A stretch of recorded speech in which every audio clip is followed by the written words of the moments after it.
November 23, 1943.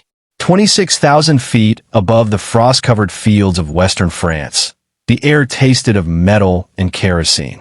Inside the cockpit of a B-17 flying fortress designated Liberty Bell, First Lieutenant Robert Harmon gripped the control yoke with hands that had stopped trembling 3 missions ago. Through the plexiglass nose, the distant smudge of St. Nazaire lay waiting. Its U-boat pens a concrete fortress that had swallowed American bombs for months and refused to break.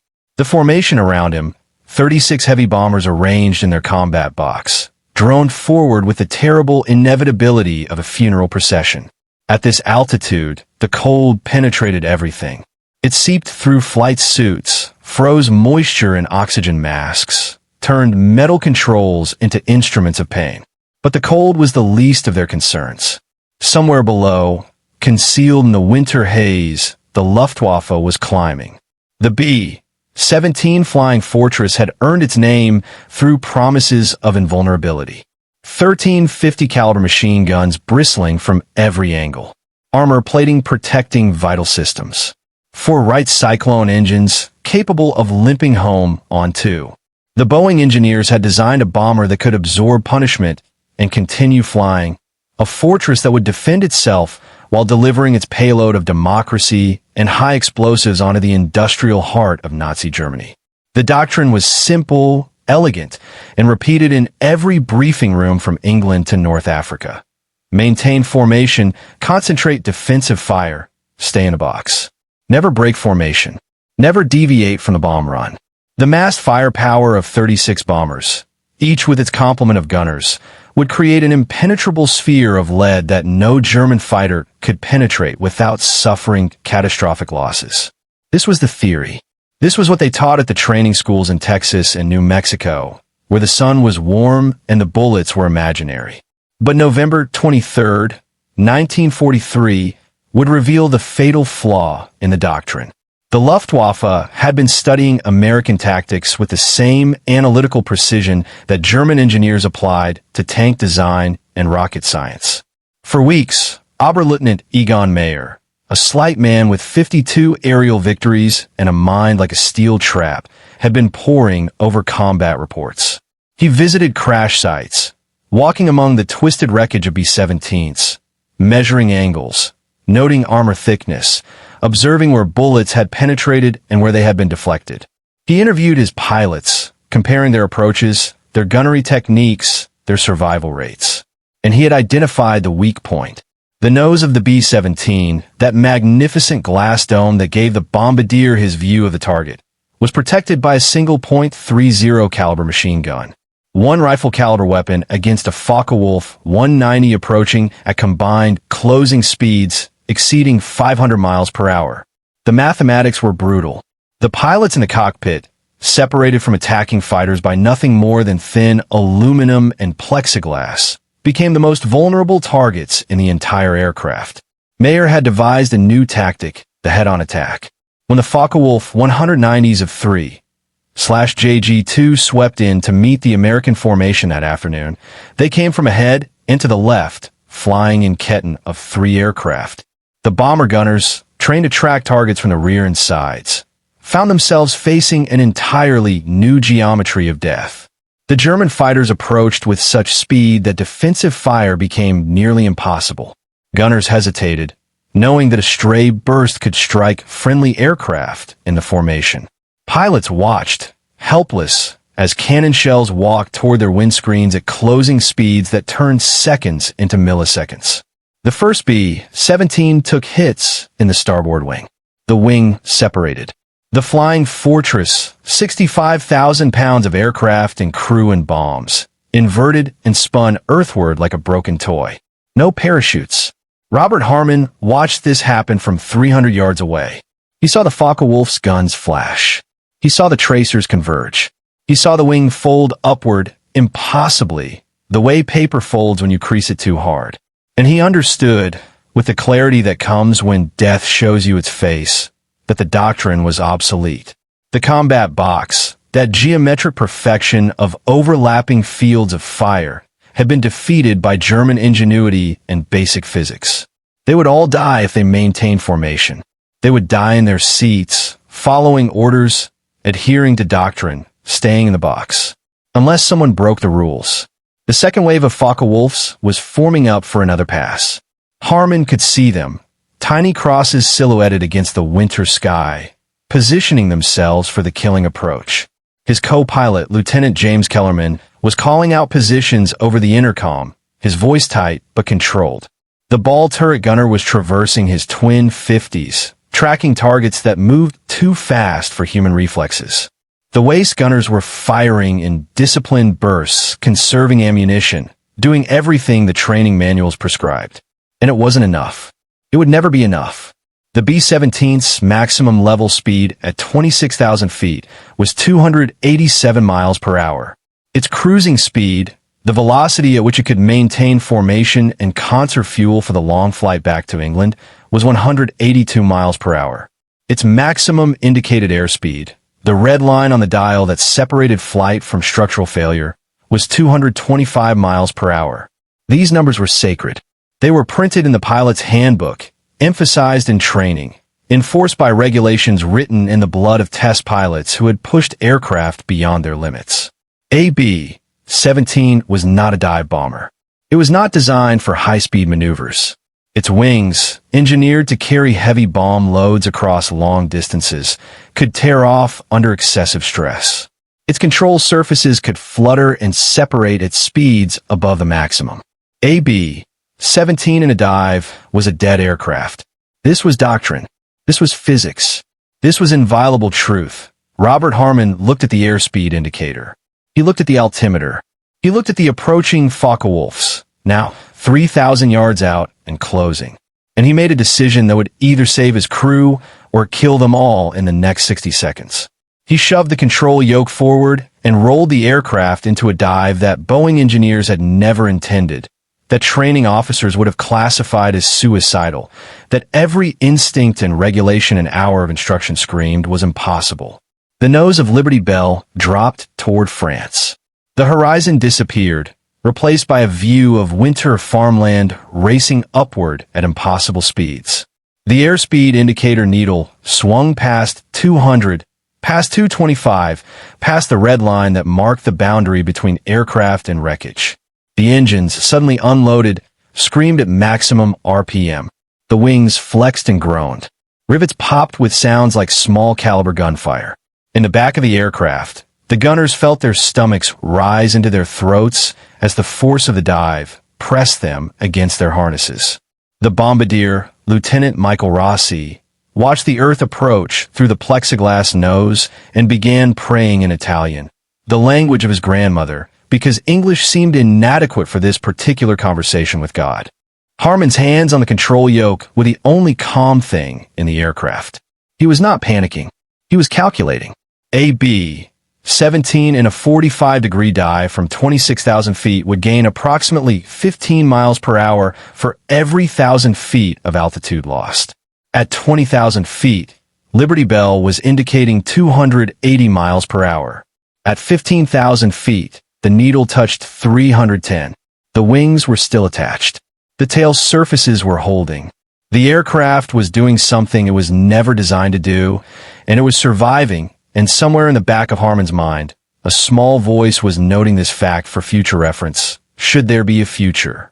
The Focke-Wulfs had set up their attack run at 26,000 feet, anticipating a target that would maintain altitude and heading. A bomber locked into its role like an actor following script. What they encountered instead was an empty piece of sky where a bomber should have been. The lead German pilot, expecting to center his gun sight on the American cockpit, found himself firing at air. By the time his brain processed the anomaly, by the time his eyes located the B-17 4,000 feet below and, accelerating downward, the geometry of the attack had collapsed. The Focke-Wulf 190, for all its speed and power, could not follow the B-17 into a vertical dive. The structural loads would be catastrophic. The German pilots pulled up, aborting their runs, searching for other targets, easier targets, targets that follow the rules. Oberleutnant Klaus Hartmann, flying as Meyer's wingman that day, would later write in his combat report, The American bomber executed a maneuver we believed impossible for such an aircraft. It dove nearly vertically, achieving speeds we estimated at over 450 kilometers per hour. By the time we could reacquire the target, it had descended beyond our attack altitude and was escaping to the west. Such tactics render our head-on approach ineffective. At 10,000 feet, Harmon began the pullout. This was the moment of maximum stress, the point where physics would either permit survival or guarantee destruction. The control yoke came back slowly, incrementally, asking rather than demanding. The G-forces built gradually. 3 GS. 4. The wings, subjected to loads they were never designed to bear, flexed like living things. The aluminum skin wrinkled along the wing roots. But the rivets held. The spars held. The aircraft, this fortress built by Boeing engineers in Seattle, transitioned from dive to level flight with a grace that seemed almost biological, as if it understood that 10 men's lives depended on its structural integrity. They were alone now. The formation, that protective box of concentrated firepower, was 6 miles behind and 5,000 feet above. By every measure of doctrine and training, Harmon had committed the cardinal sin of bomber operations. He had broken formation. He had abandoned the mutual support system that was supposed to guarantee survival. He had violated regulations so fundamental that they weren't even discussed. They were simply assumed. And he had saved his crew. The flight back to England was long and lonely. Liberty Bell limped across France at low altitude, hugging the deck, engines straining, fuel gauges dropping toward empty. They crossed the channel at 5,000 feet with 2 engines running rough and a third showing oil pressure in the red. They landed at their base in Suffolk with 10 minutes of fuel remaining and wings that would require 2 weeks of maintenance to repair stress damage. When Harmon shut down the engines and climbed out of the cockpit, his legs were shaking. Not from fear, from the adrenaline aftershock of having done the impossible and survived. The debriefing was tense. The squadron commander, Lieutenant Colonel Thomas Bradford, listened to Harmon's account with an expression that cycled between disbelief, anger, and something that might have been respect. "You broke formation," Bradford said. It was not a question. It was an accusation. A statement of fact that carried the weight of court-martial behind it. Harmon nodded. "Yes, sir. You exceeded maximum airspeed by approximately 85 miles per hour. Yes, sir. You put your aircraft and crew at risk of structural failure." "Yes, sir." Bradford was silent for a long moment. Then he said, "How many of your crew are alive, Lieutenant?" "All of them, sir." "And how many would be alive if you'd stayed in formation?" Harmon met his commander's eyes. "I don't know, sir. Probably none." The intelligence officers were more interested in the technical aspects. They wanted numbers, speeds, altitudes, angles of attack. They wanted to know if Harmon's maneuver could be replicated, taught, incorporated into tactical doctrine. They wanted to understand how a B-17, an aircraft that was supposed to be a stable bombing platform, had functioned as a makeshift fighter, using speed and altitude as defensive weapons. Harmon gave them his numbers. He described the dive angle, the airspeed buildup, the pull-out procedure. He explained his reasoning, that the Focke-Wulfs were committed to their head-on attack run, that they expected a bomber to maintain altitude, that a vertical dive would take Liberty Bell out of the engagement envelope faster than any other maneuver. He explained that it was insane. He explained that it had worked. The tactical implications rippled outward through the 8th Air Force Bomber Command like shock waves from an explosion. If one B-17 could survive a head-on attack by diving, could others? Should the doctrine be changed? Should pilots be trained in high-speed, evasive maneuvers? Should the maximum airspeed limitation be reconsidered? The questions multiplied. The debates began. The engineers ran stress calculations and wind tunnel tests.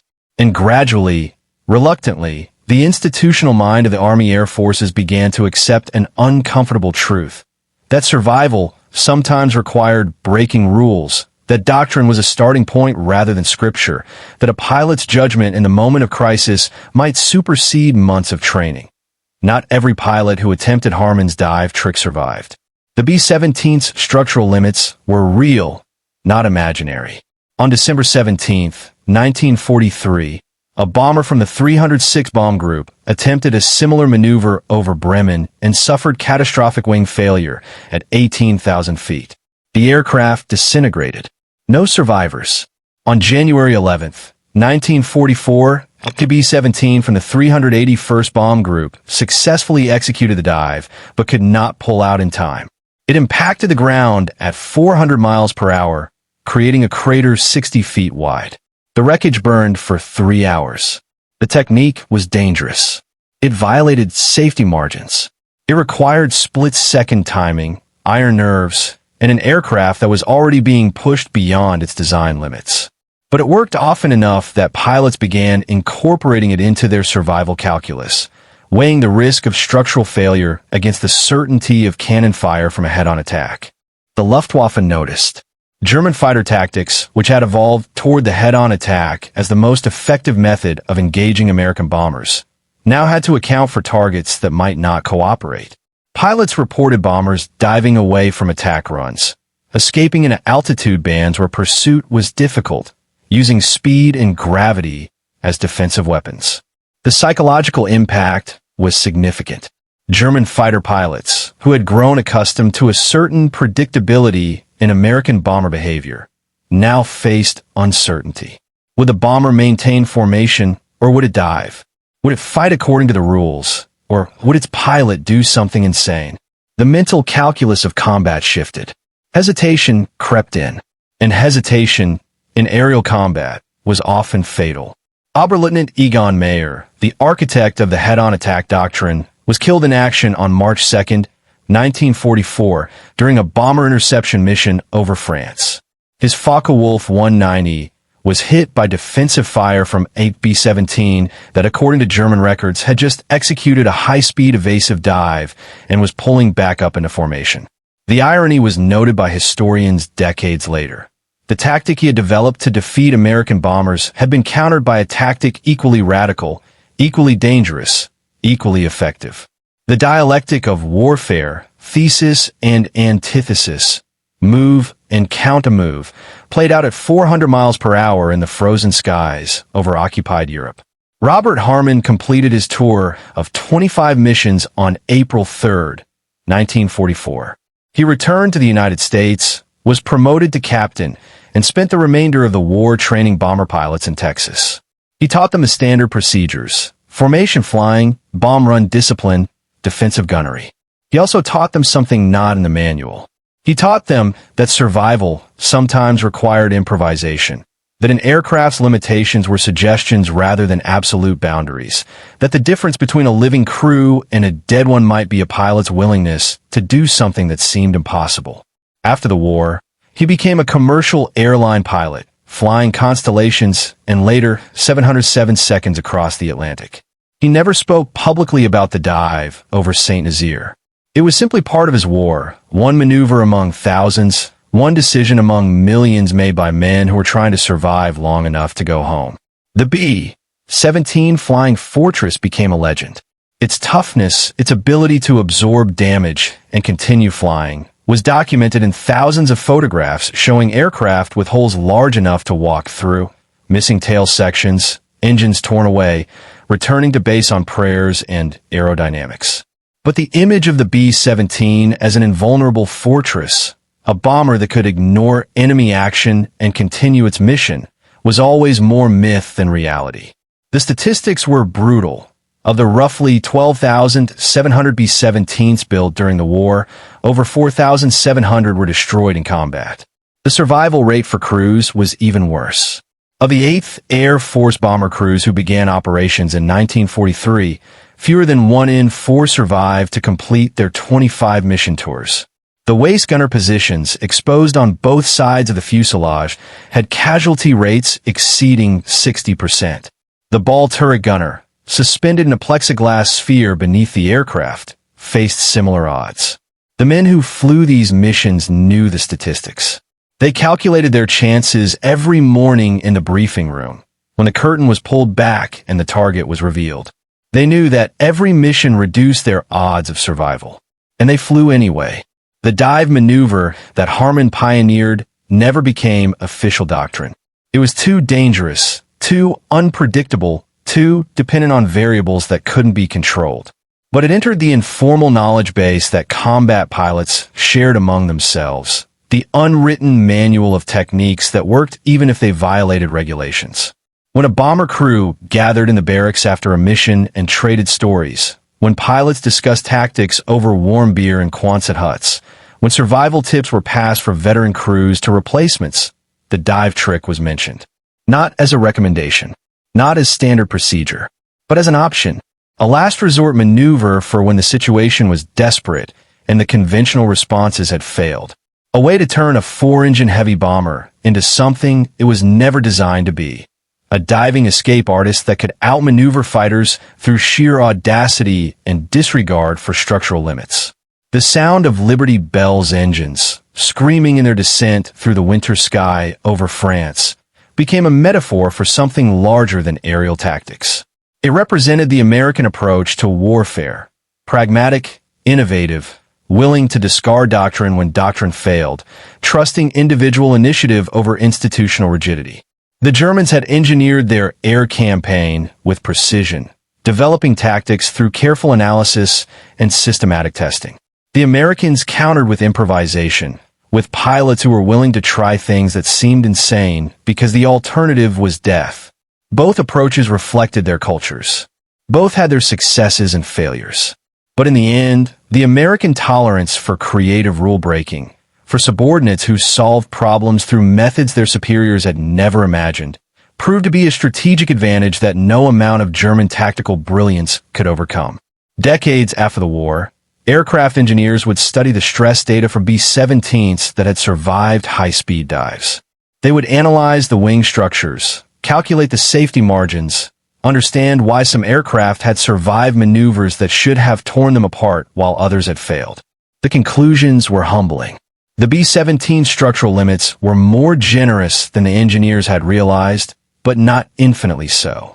The aircraft existed in a gray zone between theoretical failure and practical survival, a zone that could only be explored by men desperate enough or brave enough to push the boundaries. This was not scientific testing. This was combat experimentation, with lives as the data points and survival as the measure of success. The knowledge gained was written in no technical manual, could not be reproduced in wind tunnels, existed only in the collective memory of men who had been there and lived to remember. The winter sky over France, that cold November afternoon in 1943, witnessed a moment that would ripple forward through history. Not a moment of grand strategy or high-level decision-making, but a moment of individual choice. One pilot, one aircraft, one decision to try something that seemed impossible because the possible had failed. The Luftwaffe fighters, expecting bombers to behave like bombers, found themselves staring at empty sky. The rules of engagement had changed. The doctrine had evolved. And somewhere in that evolution, in that improvised maneuver performed at 26,000 feet with wings groaning under loads they were never designed to bear, was a truth about warfare and survival and human ingenuity that transcended the specific circumstances of one mission over one target. The B-17 was called a flying fortress. But fortresses are static. They rely on walls and armor and fixed defenses. What Robert Harmon understood, in that moment when Focke-Wulfs were approaching and death was measured in seconds, was that survival required movement, speed, the willingness to transform a fortress into something fluid and dynamic. The dive was not a retreat.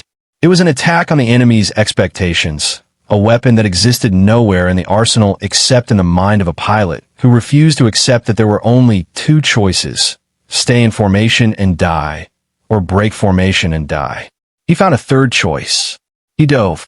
And the Luftwaffe, for all their tactical brilliance and engineering expertise, could only watch as their carefully planned attack dissolved into failure, undone by one American bomber, doing something that American bombers weren't supposed to do.